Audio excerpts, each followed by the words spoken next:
Schomburg Center interviewing Alexandra Mitchell, who is a librarian here at the Schomburg Center. And I want you guys to know your history, learn your history, and know where you're coming from. This is the Glitterati Project. Tune in.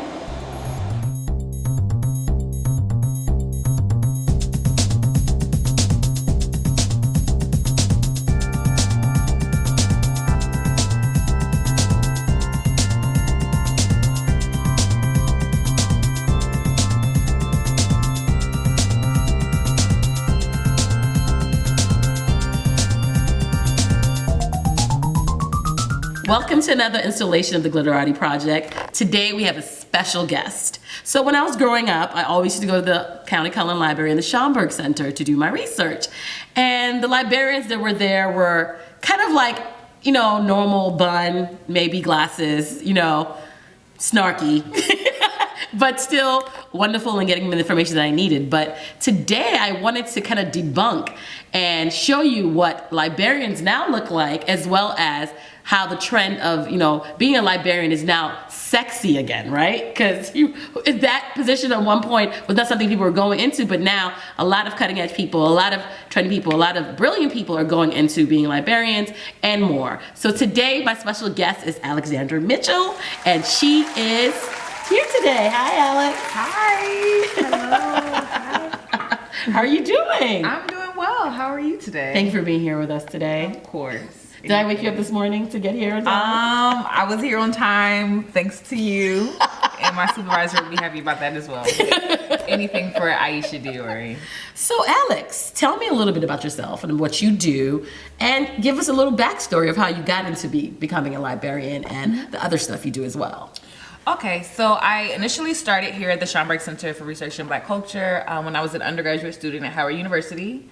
The summer of 2009, I was a part of the Schomburg Mellon Summer Humanities Institute, which is led by our Director of Digital Collections, Dr. Sylvia Doof. And the program is for undergraduate students who want to go to graduate school in the humanities. Wow. And so I was looking into potentially starting a PhD program or a master's in Africana Studies, which I did my undergraduate degree in. And it was kind of just like here learning about Black culture and the many facets. So we had morning classes with leading scholars on different parts of the field. And then in the afternoon, we would work on an independent project for a graduate study and also a group project for the website. Wow. Sounds really busy. It was really busy. It was a fantastic summer. It was really a rigorous study for me, but I learned a tremendous amount about the field and really had a great time and really worked with a lot of really great scholars, some of who are still my really good friends. And so during that time, I realized that I really enjoyed, of course, the research part. I enjoyed like my work as a scholar, but I also really enjoyed working more intimately with the materials as opposed to just, you know, using it in terms of research. And so I ended up speaking with Stephen Fullwood, who's the curator of the division, currently the curator of the division, and then his supervisor, at that time, who was the then curator of the division, Diana LaChatiniere, about going into maybe a dual master's program or, you know, what it takes to go into library science as opposed to just archives. Yeah, and so they sat down with me. They were really generous with their time and feedback. And so once I talked to Diane and Stephen, I kind of made a decision that I wanted to do a dual master's in library science and Africana Studies, as opposed to just doing like scholarly work. And so I still decided to do my scholarly work and to do my writing. I did a dual master's at NYU in library science and Africana. I had a really fantastic experience there. The library science degree was through Long Island University's Manhattan campus, which was in Bopes Library in Washington Square Park. So it was really convenient. It was tough. I finished the degree in 2 years, which was a lot of work because I had like 4 classes, which is a lot of classes for graduate school. And you still managed to look so fab. I didn't really look fab going to class every day, trust me. Some days I looked really crazy, but it was worth it. It was a sacrifice, but it was worth it.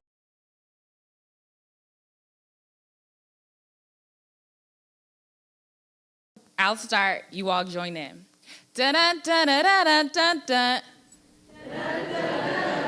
Let's try that again. Dun dun dun dun dun dun. Okay, we are all African. The words uttered by the composer of this song, Chano Pozo, to the leader of the band, Dizzy Gillespie. Without any prior knowledge, one might not imagine that there are linkages connecting the African-based spiritual practice Abakwa to Afro-Cuban jazz, the African-American, and the Afro-Latino population of New York City during the 1940s, 1950s, and beyond. But with Chano Pozo, that was possible. What I'm arguing tonight is this. Gillespie's band forever changed the sound of jazz with the implementation of Latin rhythms and the conga by implementing Chano Pozo into the band. The men made history with the composition Manteca, which we just sang together. Some of you may know by his pop culture name, Tequila. Mario Bauza was responsible for introducing the men to each other after Gillespie suggested he was interested in putting these tunes together. They played at all the happening spots. Carnegie Hall, the original Palladium, which stood where our current NYU Palladium gym is today, and the famed Apollo Theater of Harlem.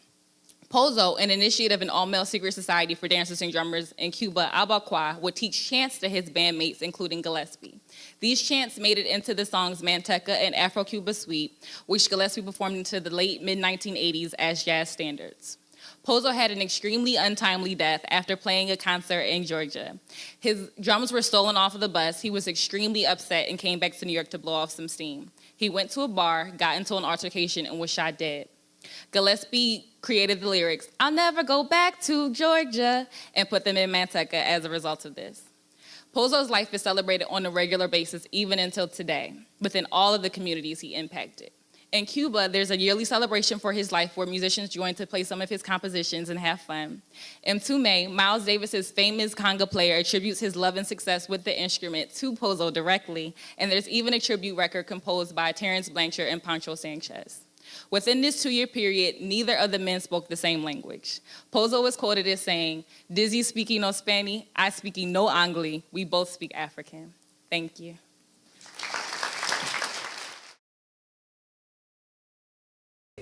And so after I finished the degree, I had a number of projects. I worked with Madison Square Garden's archives in an offsite project in Mass with Queens in a warehouse, which was not as glamorous as it sounds, but it was a really, really cool project to work on. I had a fellowship with the National Library of Medicine in Maryland, and I worked in their History of Medicine division on a series of blog posts related to African Americans in medicine. They have beautiful images that I was able to pull from and really kind of tease out things that we don't normally talk about or that we don't really focus on in terms of library science. And then after that, I spent some time at NYU in the Tamament Library, Robert F. Wagner Labor Archives. They focus on labor in the left, which really provided me with a really great experience of working with collections I wouldn't typically work with, and also it gave me a level of radicalism in my own scholarship that I wouldn't have encountered had I not been there. And so I spent time adjuncting for about a year, a little more than a year, and then also during that time I was adjuncting at NYU as a professor in the Gallatin School for Individualized Study. So that was fun, and I love teaching. I didn't think I would want to teach undergrad before. I always wanted to kind of be a professor, and I still do want to be a professor at some point. But I thought I would want to work with graduate students because they're really serious about their work and they encounter class. You know, when I was an undergrad, I was a pretty good student actually, but you know, there's a lot of excuses, or the assumption is there's a lot of excuses. They don't take the work seriously. Exactly. But the students in Gallatin were super impressive. I took over a class for Danny Dawson, his Narratives of African Civilizations course, which was originally Clyde Taylor's class. Oh, wow. So it was really a lot of fun, a lot of work, but I really enjoyed that. And then, you know, I did both for a little while, and I had my own research company on the side, which is Black called... folk always hustling. Well, I had to work. I mean, because I had a lot of small projects, I still wanted to supplement my income. Yes, exactly. I didn't have a full-time position at that time. Didn't have health insurance. So you had to do what you had to do. You know, I had to work really hard during that time period. It was still a great experience, and I met a lot of amazing people. Was able to work with during my research company time. It's called Queen of the Stacks. Oh, Queen of the Stacks. Queen of the Stacks is I like that. Queen of the Stacks. Yes.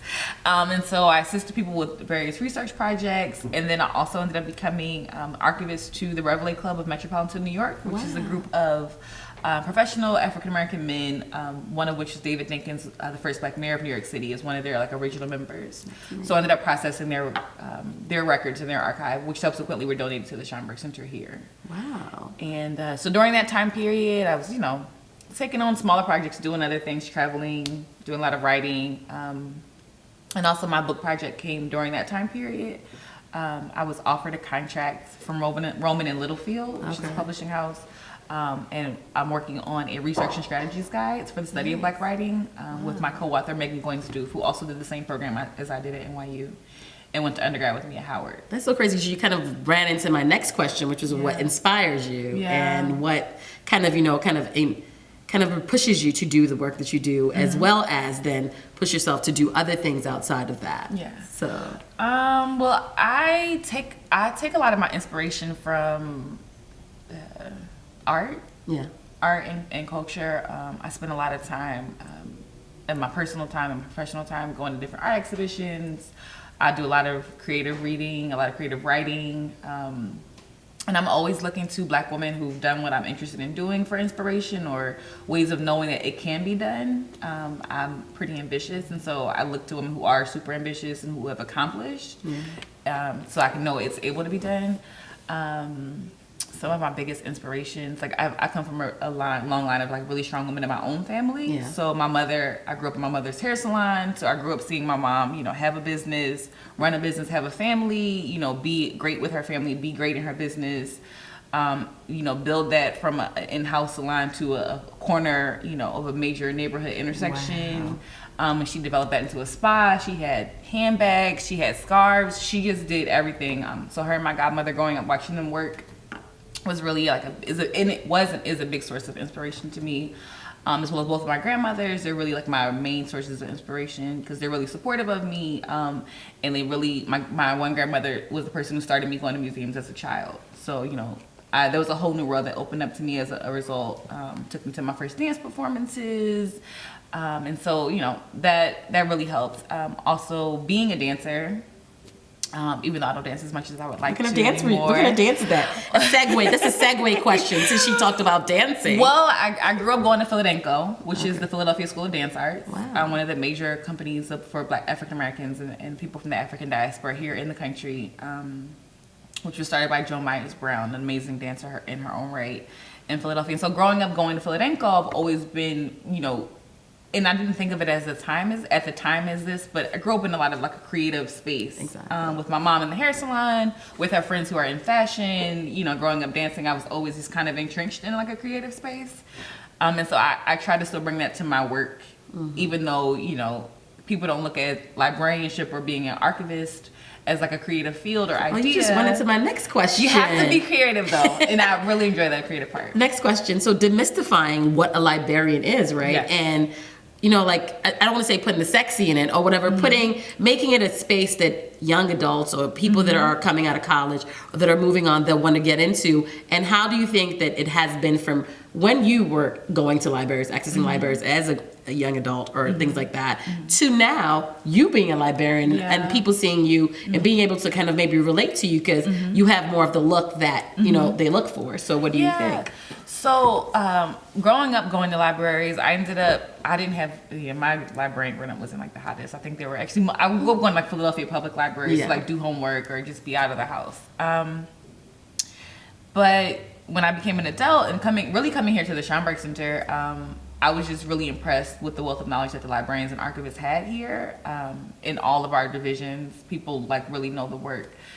So that was like a big source of inspiration and drive for me to want to kind of continue down that path, even though it's not like, when I told my family, they were just like, you want to be a librarian? You want to do what? Like, what? You going to be that was literally, you want to be the section librarian? Like, what do you, and I always get this, but I think being smart is so sexy. Like, I think there's nothing sexier than being smart. And I'm in a field where I learn something new every single day. And, there's always different challenges, different things that I'm encountering. But if I can talk about literally almost anything that relates to Black culture, because of the researchers that come here, I engage them, I help them with their projects. Meeting people like you, my various colleagues here, everybody has their own life outside of the Schomburg Center. And people bring that here. So I'm appreciative of, those experiences that I get to have. Our programming really helps. People that I'm able to engage with the programming that I put on here and that I go to here from our other colleagues. And that's what's kind of drawing me to like being a librarian and archivist. And even when I'm like processing a new collection, I still have to like, use my research skills. I still have to use my scholarly skills because I have to write. I have to do research on the various collections that we're bringing in, because I want to make sure I'm giving it the most robust description. So when somebody's trying to find it, they access it, via the various points of cataloging and processing, etc. So being smart is sexy. Being a librarian is sexy. Being an archivist is sexy, and it's fun. And it's really fun work. I love my work. It's really rewarding work. I really like what I do, and it's a lot of fun. So that's actually me to my next question. What is the Schomburg Center? Because a lot of people don't know this gem is here, which is here. It's like it's been here for about 90 plus years, right? So tell us what the Schomburg Center is and what you can experience coming to the Schomburg Center. Absolutely. So the Schomburg Center is came after the 135th Street Public Library, which is our landmark building, which is over here. And so that library opened in 1925, and it opened to meet the changing needs of the community here in Harlem, which is still changing drastically. But there was an influx of different immigrant populations, and so they wanted to make a diverse collection. And so in 1926, the library acquired the private collection of Arturo Alfonso Schomburg, our forerunner and our namesake, Schomburg. And at that time, they acquired like thousands of materials that Schomburg had been collecting on his own. And Schomburg he was told as a child that Black people had no history, no culture, and that we had done nothing great. And so he made it his life's mission and drive to find these vestiges of history to disprove this myth. And he literally, traversed the entire diaspora. He had friends that, traveled and collected on his behalf, such as Langston Hughes, Aaron Douglas. These are all his contemporaries and his friends, Hubert Harrison. And so, Malcolm X comes after, but they acquired the collection in 1926. It becomes the Schomburg Collection for the study of American Negro life and history. I could have messed that up a little bit, but so that opened. He became the curator of the division until he passed away. He was followed by Lawrence D. Reddick and a number of other amazing curators here at the Schomburg Center. And then in the 70s and 80s, we had a building expansion. It became the Schomburg Center for Research in Black Culture. And so we have these other two buildings, the Landmark Building and this building now, which are the forerunner of our current Schomburg Center for Research in Black Culture. And you guys offer other things besides just the research components. Yes, so other than the 5 divisions, the Manuscript Archive and Rare Books division, movement image recorded sound, et cetera, we offer public programming, which for our division, the Manuscript Archive and Rare Books division, I curate a podcast series, Live from the Reading Room, correspondence. I curate Live from the Archive, which is a series of conversations between artists, scholars, community members to come in and talk about their work at the intersection of art and archives, which is one of my main interests and ideas that I'm really focused on in my personal research and professionally. I also do Everyday Archives, which looks at and helps our community members process their own personal archive collections and like saving their personal family history, because it's really important. They know a ton of information about Harlem history and diasporic history, and oftentimes they don't get to donate it to a division or to a collection such as the Schomburg Center. And so it's a great opportunity for them to curate their own home collection and process it and keep it safe so that they can pass it on to their family. It's amazing. It's amazing to be able, because I know that with slavery and a lot of people lost their history, right? And what the Schomburg does here is really start to reintroduce you with history from all over the diaspora, the Black diaspora all over the world. So it really kind of like puts things together and brings things full circle. So for fun, what do you enjoy doing for fun? For fun, I know you like to travel. I travel quite a bit, and I travel for work and for pleasure. And I'm really into nature, so when I travel, I try to spend as much time as possible at the beach. I like hiking and going to rainforests. Hiking. I like being in nature. I don't rough it. I don't necessarily rough it either, and I may be cute while I'm hiking, but I will have my hiking boot and other, necessary materials.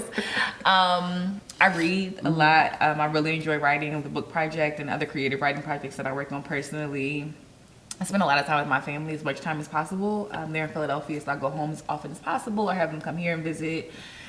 Spending time with family and friends. What else do I do for fun? Shopping. I shop, but even though I shop and I make sure I think about my aesthetic. Exactly. I definitely put time and effort into that. But I'm an online shopper and I do not like going shopping. So like I'll shop for shoes. But other than shopping for shoes, like in person, it's stressful to me. So I can't say that I enjoy shopping, even though I like looking put together. I just really don't enjoy the process. I'm like online, whatever I can order. If order a bunch, and then whatever I don't like, I just send back. And that's way easier than me going to like a bunch of stores. Online shopping. And going out to eat. I love to cook. I love to cook. And I don't have as much time to cook with my work schedule, and I have a long commute. But I love trying new recipes. I love buying recipe books, and I love trying new food. You stay busy. You're always busy, Alex. Yeah, I don't think of it that way, but I guess I am. In a way, I guess I am busy. So yeah. So my last question to kind of close this out: what would you tell your younger self? So that like somebody coming up in this field or wanting to join this field or wanting to join, it doesn't necessarily have to be even a librarian, but just being able to be at one and be so connected to your history and things like that. What would you tell your younger self, and what would you tell somebody that wants to become a librarian, a researcher, or an author, right? Because you those different hats you wear. So I would say spend a lot of time having fun, because something that I'm learning right now, or that I'm realizing is, when you're busy and when you work a lot, oftentimes you think you just need to keep working. You have to meet every deadline, and which you do. You have to meet your deadlines, and you have to get a lot done. But if you're not having fun, it's harder to do your work. Yes. And so I have to balance, having fun with doing my work, but also to tell my younger self, on top of having more fun rather, like to really work on writing and learning how to write. Like it's such a valuable skill, and it's a skill that will really it makes you the cut above in whatever your field is, because people always need strong writers. So whether you want to be a librarian, you want to be an archivist, you want to be a writer and a scholar, you really need to work on those writing skills. And it starts from young, from reading, like loving reading, loving writing, loving having fun. Really, really important. Like full circle, being all around. Thank you so much, Alex, for coming on the show. Glitterati Project.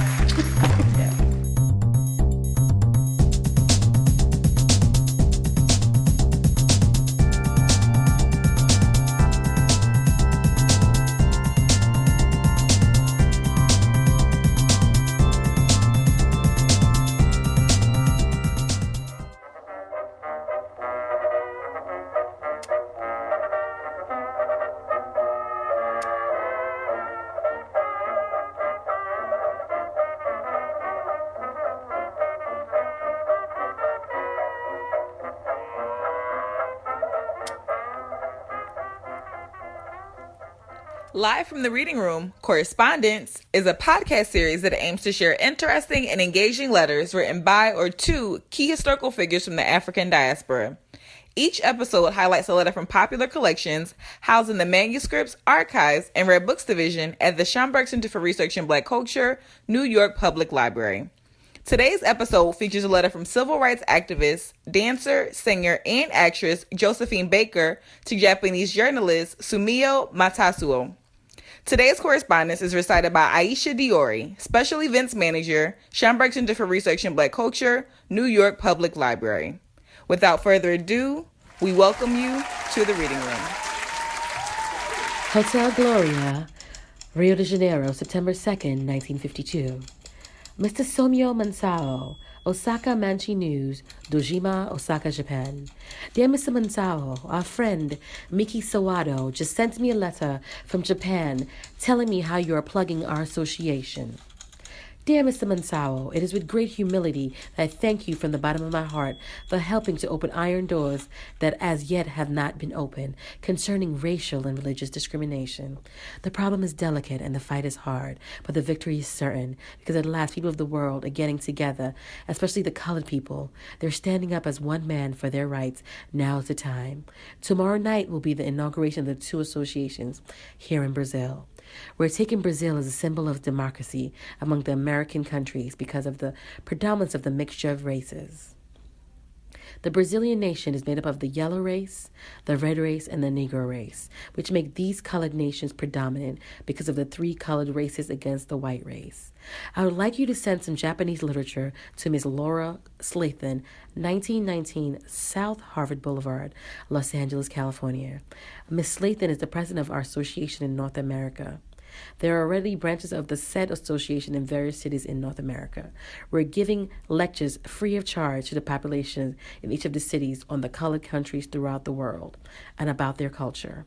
I've got to tell you that the president of our association here is Deputy Alfonso Arinos de Mijo Franco, who is the author of the law being passed here in Brazil against racial and religious discrimination. The vice president is Deputy Nelson Canera. The movement, as you're aware of it, is tremendous and extremely important for the future peace of the world. I understand that Ms. Sawada is leaving for the United States of America. She has told me how wonderful you are in plugging and upholding the association, which she's president of there in Japan. She has also told me that you are sponsoring my visit to Japan. You can count on the visit being around the 15th of January, because the first days of January I'm invited by the President of the Republic of Haiti and the President of the Association in Havana, Cuba, for the official inauguration of the association now existing in these two countries. From there, I'm flying straight to Japan. We should be 3 people. My secretary, Mariah Caroline Carruthers, Miss Laura Slathen, president of the association in Los Angeles, and myself. Miss Sawada tells me that you would like me to do 3 days benefits to be able to get money for her orphanage and the association. It is with great pleasure that I accept. If you would like me to give 2 or 3 more spectacles in 1 or 2 cities, I will be more than happy to do so, because I understand that you have to have money. Will you please help Miss Sawada to get strong fighters on her side, because we need people who are real fighters for our civil rights fight, people who are not afraid and understand they're fighting for the future of the world. And closes a copy of our statuses and purposes. Miss Sawada also tells me that you are kind enough to give her an office in your building. Dear Mr. Mansajo, will you please be good enough to write me at the Hermitage Hotel, Montevideo, Uruguay, where I shall be from the 1st of September until the 19th of September. I send my profound friendship. Sincerely yours, Josephine Baker. P.S. Our association represents the future and the peace of the world.